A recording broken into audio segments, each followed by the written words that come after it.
Hello everyone, welcome to the official channel of law prep tutorial. इस session में हम discuss करने वाले हैं NRI category and NRI sponsored category. जैसे कि हम जानते हैं कल क्लैट का एप्लीकेशन फॉर्म रिलीज हो चुका है। अब कुछ लोग बच्चों का रहता है कि लोअर रैंक्स पे भी एक अच्छा एनएलयू उन्हें मिल सकता है, तो वो है चांस थ्रू एनआरआई कैटेगरी। तो अब सेशन में हम डिस्कस करने वाले हैं क्या डॉक्यूमेंट रिक्वायर होंगे, क्या एलिजिबिलिटी प्रोसेस है, कैसे पूरा एप्लीकेशन फॉर्म है फिल करना है फॉर एनआरआई कैटेगरी।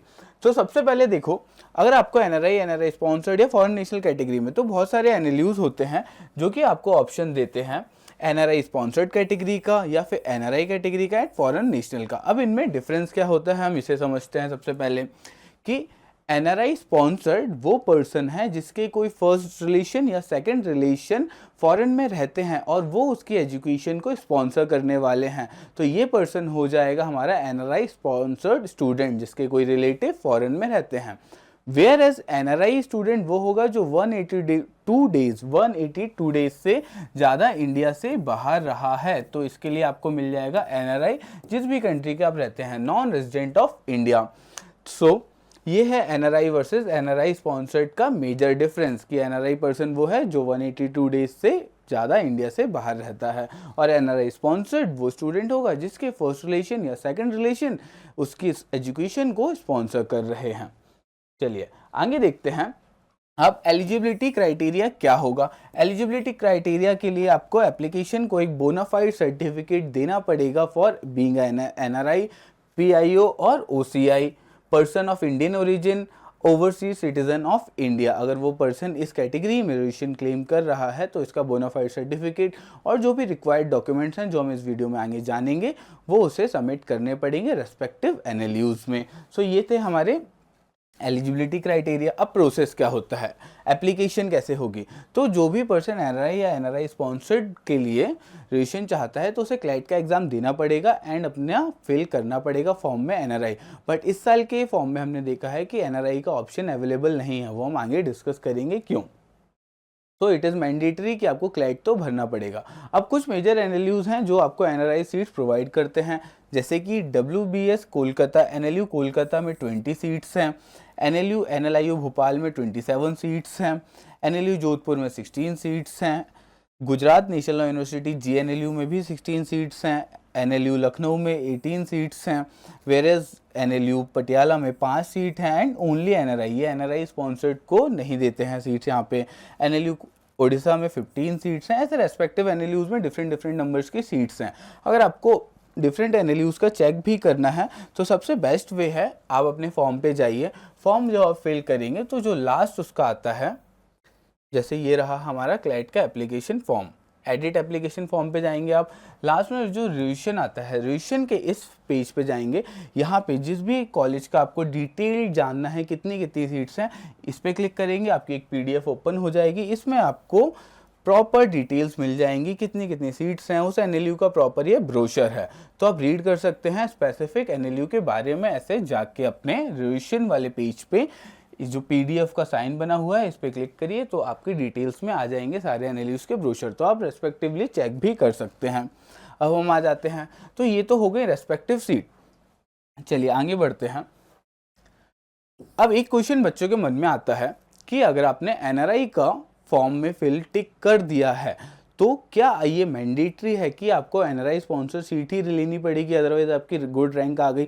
मान लेते हैं आपने एनआरआई स्पॉन्सर्ड कैटेगरी में फिल किया था फॉर्म, अब आपकी आ जाती है ऑल इंडिया रैंक 100। अब इस रैंक पे आपको ऑब्वियसली इजीली एनएलएस बेंगलोर मिल जाएगा अपनी जनरल रैंक पे, तो ये ज़रूरी नहीं है कि आपको अपनी एनआरआई रैंक को यूज़ करना पड़ेगा। बट आपकी लोअर रैंक आती है तो अपनी एनआरआई रैंक के बेसिस पे भी आप एडमिशन ले सकते हैं।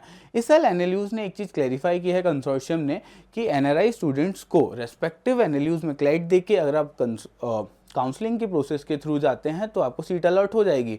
बट आप एनआरआई कैटेगरी के थ्रू एडमिशन लेना चाहते हैं तो आपको रेस्पेक्टिव एनएलयू को विजिट करना पड़ेगा रेगुलरली उनकी वेबसाइट, एंड जैसे ही नोटिफिकेशन अवेलेबल होगा उसी टाइम उस एनएलयू को विजिट करके आप डायरेक्टली एडमिशन प्रोसेस के लिए बात कर सकते हैं, एडमिशन ले सकते हैं। चलिए ठीक है। अब ये कुछ डॉक्यूमेंट्स हैं जो कि रिक्वायर होते हैं जनरली एनआरआई और एनआरआई स्पॉन्सर्ड स्टूडेंट्स के लिए। फर्स्टली आपको रेजिडेंट प्रूफ देना पड़ेगा पेरेंट्स का, या फिर जो भी आपको स्पॉन्सर्ड कैटेगरी में जा रहे हो तो आपके जो ब्लड रिलेटिव्स हैं या सेकंड डिग्री रिलेशंस हैं वो अगर एनआरआई हैं तो उनके रेजिडेंट प्रूफ को आपको शो करना पड़ेगा। Secondly identity proof of candidate, employment proof, fourthly residential proof of the candidate and then income proof and educational proof. ये कुछ जनरल 5 डॉक्यूमेंट्स हैं, 6 ये 6 डॉक्यूमेंट्स हैं जनरली हर साल रिक्वायर होते हैं। हम एक पॉइंट पे डिस्कस करते हैं, क्या ये वर्थ इट है एनआरआई रैंक के थ्रू एनएलयूज में एडमिशन लेना। तो एक फ़ीस एक बहुत इंपॉर्टेंट फैक्टर हो जाता है यहाँ पे डिसीजन मेकिंग के टाइम पे, बिकॉज नॉर्मली जो एडमिशन की फ़ीस होती है, कॉलेज फीस होती है 5 साल की, 1 साल की देख लीजिए 3-3.5 लाख होगी। तो वहीं पे जो एनआरआई कैंडिडेट है या एनआरआई स्पॉन्सर्ड कैंडिडेट है उनकी अप्रॉक्सीमेटली फीस 2 to 3 टाइम्स होगी। तो नॉर्मल पर्सन दे रहा है अपनी फीस 3 से 3.5 लाख, तो एनआरआई कैटेगरी का स्टूडेंट फीस दे रहा होगा ऑलमोस्ट 8 to 10 लाख। ये डिफर कर सकती है हर एनएलयू टू एनएलयू। तो फीस एक इंपॉर्टेंट फैक्टर हो जाता है, क्या ये वर्थ इट है, ये आपका पर्सनल डिसीजन होगा। चलिए अब हम एप्लीकेशन फॉर्म पे आ जाते हैं, क्या करना है। तो इस साल का जब आप क्लाइट 2026 के यूजी के इंस्ट्रक्शंस देखेंगे, यहाँ पे 3rd पॉइंट एक बार रीड करिए। Indian nationals and NRI seeking admission to the UG program can appear for the CLAT 2026। that means कि उन्हें एग्जाम में तो अपीयर होना है NRI को या फिर NRI स्पॉन्सर्ड स्टूडेंट को।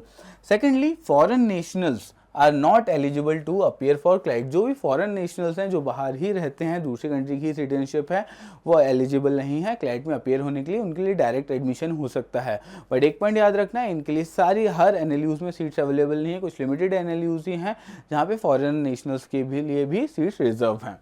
And then 5th point, for NRI or NI sponsored seats, the applicants are advised to refer to the e-brochure as well as the website of the respective NLUs for more details. These candidates are required to approach the respective NLUs directly for the admission.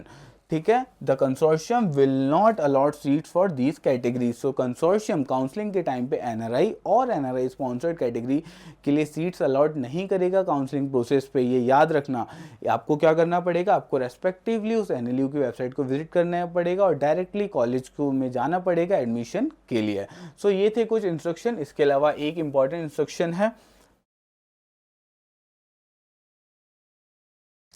जब अपने application form पे आएंगे तो यहाँ पे आप 4th point read कर सकते हैं। NRI sponsored whether applicable is subject to the outcome of the decision of the supreme court of India. तो currently supreme court of India में एक केस में चैलेंज है एनआरआई स्पॉन्सर्ड सीट्स को, क्या एनएलयूज में एनआरआई या फिर एनआरआई स्पॉन्सर्ड सीट रिजर्व होनी चाहिए या नहीं होनी चाहिए। तो फिर जो भी एनआरआई और एनआरआई स्पॉन्सर्ड के थ्रू सीट्स इस साल एडमिशन होंगे, those are dependent on the judgement of the supreme court of India. So I hope आपको इस सेशन में डिटेल्ड इन्फॉर्मेशन मिल गई होगी एनआरआई एडमिशन प्रोसेस की for in national law universities. Thank you session में बने रहने के लिए। आपको कोई भी डाउट है तो आप डायरेक्टली लॉ प्रेप ट्यूटोरियल्स को कांटेक्ट कर सकते हैं अपनी क्वेरी को क्लियर करने के लिए। Happy learning.